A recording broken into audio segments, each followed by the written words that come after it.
Remember, Alina, Evan is never to be left alone, not even for 5 minutes. Margaret Lawson stood beside the kitchen island in a cream travel suit, checking her gold watch while I packed medication, snacks, and emergency numbers into a plastic container. Behind her, 3 designer suitcases waited near the front door. "I understand," I said. She didn't thank me. She simply turned to Derek, Evan's father. "Did you give her the bathing schedule?" Derek slid a folder across the counter without looking at me. "Everything's written down. Don't change his routine." Across the room, 12-year-old Evan sat motionless in his wheelchair, his hands folded beneath a blanket. He barely spoke around the family, and whenever I tried to include him in a conversation, Margaret answered for him. That morning, they were leaving for a 2-week Mediterranean cruise. I was staying behind. I had canceled my own vacation, traded shifts at the home health agency, and agreed to sleep in Margaret's guest room because she insisted no one else could manage Evan's delicate condition. "You're trained for this," she reminded me. "Family helps family." Yet somehow, family meant they drank champagne on a luxury liner while I worked for free. Margaret moved closer and lowered her voice. "Do not encourage him to stand. Do not question the doctors. Excitement can make his condition worse." I glanced at Evan. His eyes lifted briefly, then dropped. "Has he ever tried to stand?" I asked. Margaret's expression hardened. "No." Derek grabbed his keys.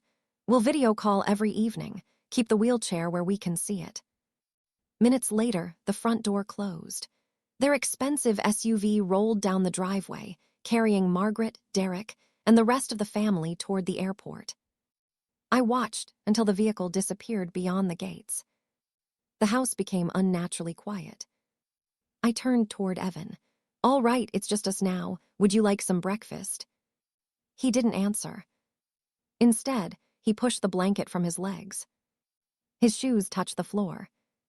Then, without trembling or reaching for support, Evan stood. I froze as he walked across the room with slow, steady steps. He stopped inches from me and looked directly into my eyes for the first time. "They're lying," he whispered. "They want my $5 million. Please help me." My hand tightened around the medication folder. Evan glanced toward the security camera above the doorway. Then he whispered, "You can't tell anyone they saw me standing." For several seconds, I couldn't move. "Evan," I said carefully, "how long have you been able to walk?" His eyes flicked toward the hallway. "Keep your voice down." I crossed the room and pulled the curtains closed. "There's no one here." "There are cameras." That explained why he kept glancing toward the ceiling. I guided him into the pantry, the only room without a visible lens, and shut the door behind us. "Tell me what's happening." Evan pressed both hands against the counter. "Grandma said if anyone found out, Dad would send me away. She said I'd lose everyone like I lost Mom." The words came slowly, as though he had rehearsed them alone. He told me Margaret had made him practice transferring into the wheelchair, keeping his legs still during appointments, and pretending not to understand questions. Whenever he made a mistake, she reminded him that children without families were sent to institutions. "Did your father know?" Evan lowered his head. "He was there." I wanted to believe grief had distorted his memories, but the evidence was standing in front of me. His legs showed no muscle wasting. His shoes were worn evenly.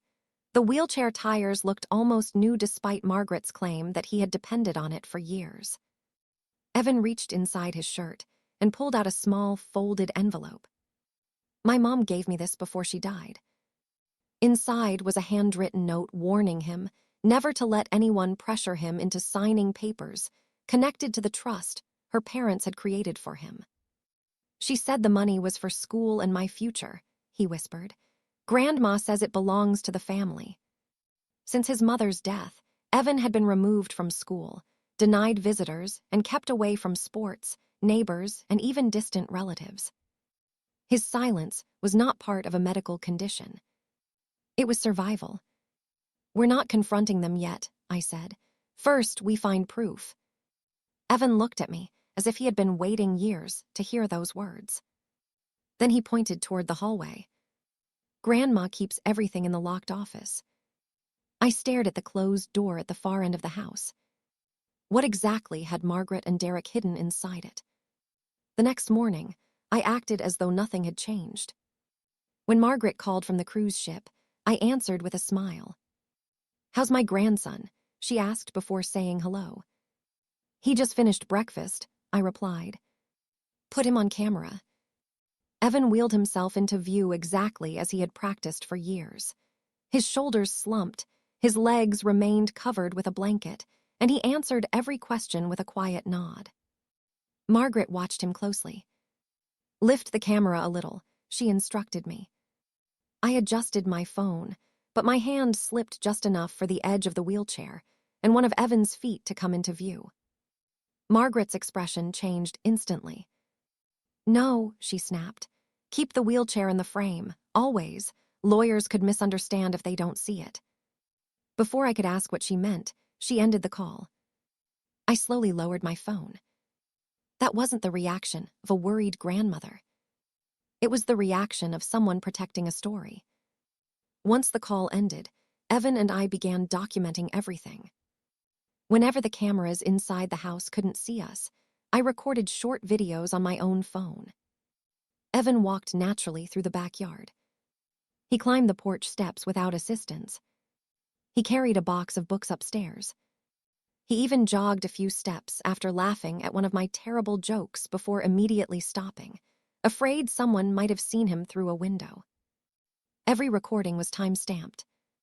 Every recording contradicted years of medical claims. Then Evan remembered something. My birthday cards. What about them? I was never allowed to open the ones from Mom's family. He led me to a drawer in his bedroom where several unopened birthday cards had been stacked neatly year after year. Most contained simple messages. One, however, contained the business card of an attorney along with a handwritten note. "If you ever need help protecting what your mother left you, call me personally." There was a direct phone number beneath the signature. I waited until Evan was asleep before making the call. The attorney answered after the second ring.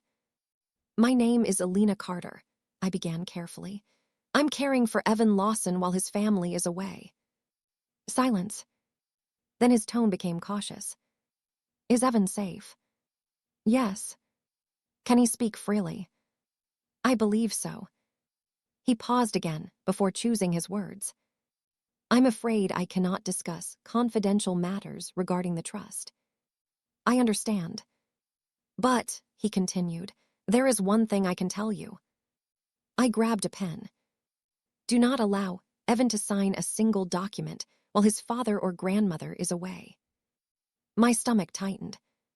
"Why?" "I'm not permitted to answer that." He hesitated. "However, there is a guardianship hearing scheduled for next week." Everything suddenly fit together. The cruise. Leaving me behind. Keeping Evan isolated. The repeated instructions about never questioning his condition. Someone intended to present him to a court as permanently incapable of caring for himself. And they wanted every piece already in place before they returned home. That evening, while searching for one of Evan's allergy medications, I noticed Margaret's office door had not latched completely. The lock hadn't failed. Someone had simply forgotten to close it all the way before leaving. I looked at Evan. He looked back at me. Neither of us spoke. I slowly pushed the door open. Inside, the filing cabinet stood unlocked. The top drawer contained freshly printed legal documents. Across the first page, in bold letters, I read, "Petition for permanent guardianship of Evan Lawson's estate." My hands began to shake. I carefully lifted the stack of papers from the filing cabinet and carried them to the dining room table. "Close the blinds," I whispered. Evan hurried to the windows, moving with the confidence of any healthy 12-year-old. Once the curtains were drawn, he returned to my side. We spread the documents across the table. At first glance, they looked official: court forms, physician summaries, financial records, and notarized statements. But the more we compared them with the letters Evan's mother had left him, the more the contradictions became impossible to ignore. "This report says you lost the ability to walk 3 years ago," I said, pointing to one page. Evan frowned. "That was the summer Mom taught me to ride my bike." I looked up. "You remember the date?" He nodded. "She took pictures." Without another word, Evan disappeared upstairs and returned carrying an old tablet wrapped in a faded towel. "I hid it after Grandma said I wasn't allowed to keep anything from Mom." The battery barely held a charge, but after several anxious minutes, the screen came to life. Hundreds of photos filled the gallery. Videos followed. There was Evan riding his bicycle, running through a park, playing soccer with neighborhood kids, climbing a tree while his mother laughed behind the camera. Every file was automatically dated. Every one of them directly contradicted the medical reports, claiming he had already been permanently disabled. "This isn't just lying," I said quietly. "Someone fabricated medical evidence." Evan swallowed hard. "I told you." I photographed every page before returning the originals to the filing cabinet, exactly as we had found them. Nothing could appear disturbed. Then I called the attorney again. "This is Alina." His voice immediately became serious. "Did you find something?" "Yes." I described the physician summaries, the guardianship petition, and the dated videos from Evan's tablet. He remained silent until I finished. "Do not confront anyone," he finally said. "What should I do?" "Preserve every piece of evidence exactly as it is. I'm requesting an emergency review first thing tomorrow morning." "Tomorrow?" "Yes, a court-appointed investigator can be there after your family returns. Until then, say nothing." I looked toward Evan, who was pretending to read in the living room. "He's terrified they'll destroy everything." "That's why you must stay calm," the attorney replied. "If they suspect you know the truth, the evidence could disappear before anyone sees it."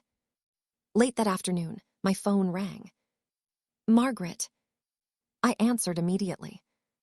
Her smile seemed forced. "Good news," she announced. "We've decided to come home early." My pulse quickened. I thought the cruise lasted another 4 days. It did. She waved the question away. "Important family business can't wait." The call ended before I could ask another question. I stared at the screen. "They're coming back," I said. Evan's face turned pale. "They know."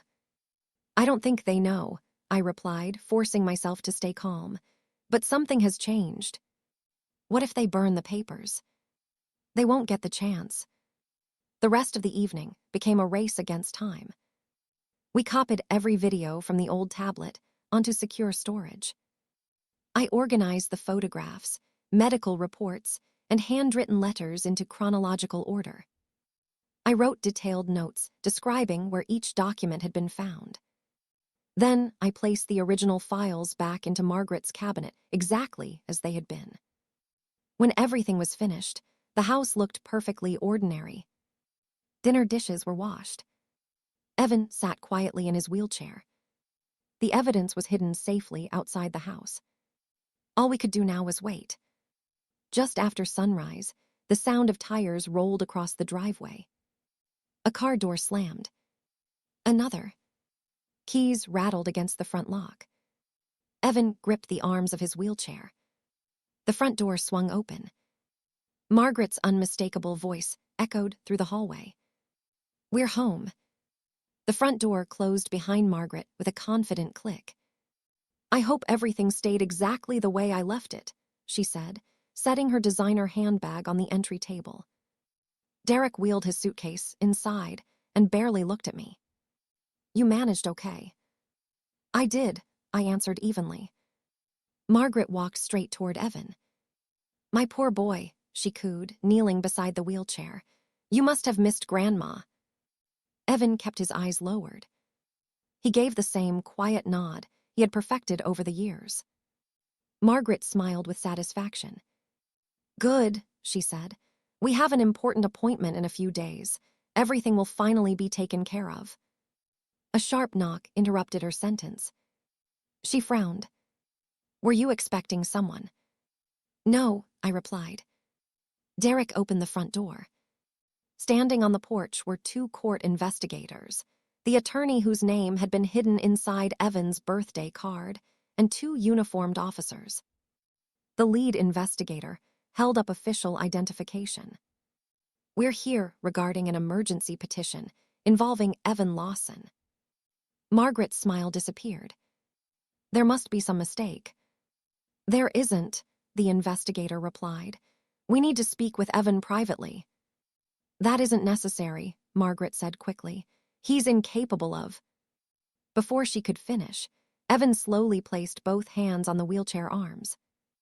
Then he stood. The room became completely silent. He stepped forward. One step. Then another. He walked across the living room until he stood beside me. Margaret's face drained of color. "No," she whispered. Derek staggered backward and grabbed the edge of the sofa. That's impossible." The investigator calmly looked from Evan to the wheelchair. "When was the last time you were unable to walk, Evan?" Evan took a deep breath. "I've always been able to." Margaret lunged forward. "He's confused. He doesn't understand what's happening." "I understand everything," Evan replied, his voice stronger than I had ever heard it. "Grandma made me pretend." The attorney opened a folder. "Elena Carter has already provided us with video evidence, photographs, medical inconsistencies, and documents connected to your guardianship petition." One investigator carefully laid several reports across the dining table. "These physicians' summaries state Evan became permanently incapable of walking 3 years ago." I placed the tablet beside them. "Those dates match these videos." The investigator played the first recording. On the screen, Evan laughed while riding his bicycle with his late mother. The automatic timestamp matched the medical report exactly. Another video showed him climbing a playground. Another showed him running. Each recording destroyed another piece of Margaret's story. Derek slowly lowered himself into a chair. "You told me," he muttered to his mother. "You said the doctors agreed." Margaret pointed at me. "She manipulated him. She turned him against us." "No," I said quietly. "I simply believed what the evidence showed." The investigator turned toward Margaret. "We've also reviewed financial records connected to the trust." The attorney slid another document across the table. "The guardianship petition would have transferred control of Evan's $5 million estate into your hands." Margaret reached for the papers. "You have no right." "I do," the attorney interrupted, "because your filings contain fabricated medical evidence." One officer stepped forward. "We're opening a criminal investigation into suspected fraud, attempted financial exploitation of a minor, and falsification of supporting documents." Margaret looked around the room as if searching for someone to rescue her. No one spoke. No one defended her. For the first time, the authority she had ruled the family with simply vanished. Derek buried his face in his hands. "I didn't think," he whispered. Evan looked at his father. "You never asked me if I was okay." The words landed harder than any accusation. Derek began to cry. "I should have." Months later, the guardianship petition had been permanently dismissed. Independent specialists confirmed there had never been a medical condition preventing Evan from walking. The court froze every attempt to access his inheritance and appointed an independent professional guardian to oversee the trust until he became an adult.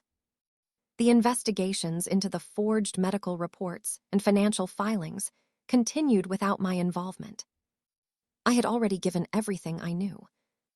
Evan started attending a local middle school that autumn.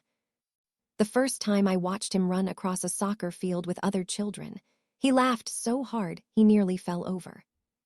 No wheelchair. No rehearsed silence. No fear. He was finally allowed to be 12 years old. As for me, I returned to my work as a home health aide with a different understanding of kindness. Helping people is a gift. Allowing yourself to be used is not. Margaret never regained the control she once held over the family. Derek lost any opportunity to control his son's inheritance. Evan kept the future his mother had wanted for him. And I stopped waiting for people who manipulated me to finally call me family. The day my in-laws left for their dream cruise, they believed they had found the perfect person to protect their secret. Instead, they left their greatest witness alone, with the one child brave enough to tell the truth.